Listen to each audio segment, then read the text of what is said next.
Bareskrim Polri limpahkan berkas kasus tindak pidana perjudian secara daring beserta 9 orang tersangka ke Kejaksaan Negeri Kota Semarang Kamis 27 Juni.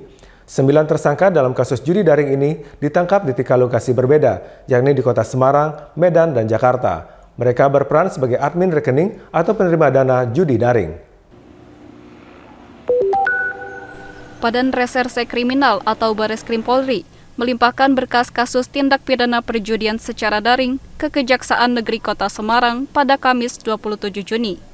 Selain membawa berkas dan barang bukti yang diamankan berupa 77 rekening bank, 33 telepon seluler, 3 komputer jinjing, serta uang 700 juta rupiah, petugas Bareskrim Polri juga membawa 9 orang tersangka yang berperan sebagai petugas penerima dana judi daring pada pertandingan sepak bola Liga Italia.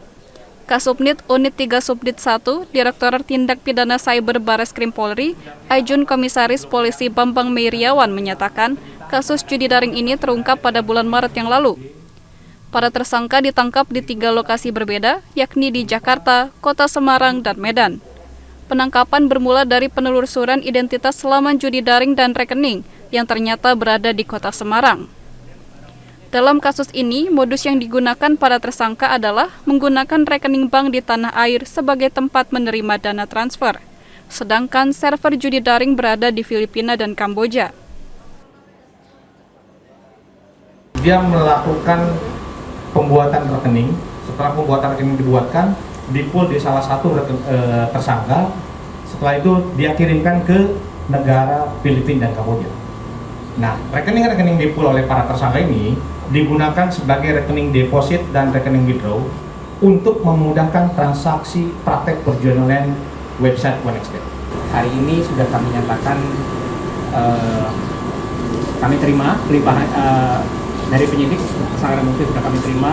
Selanjutnya yang akan kami lakukan adalah kembali menyempurnakan rencana dakwaan sebelum kami limpahkan ke pengadilan, mungkin dalam waktu yang tidak lama, semoga bisa kurang lebih nggak sampai seminggu sudah kami limpahkan ke pengadilan.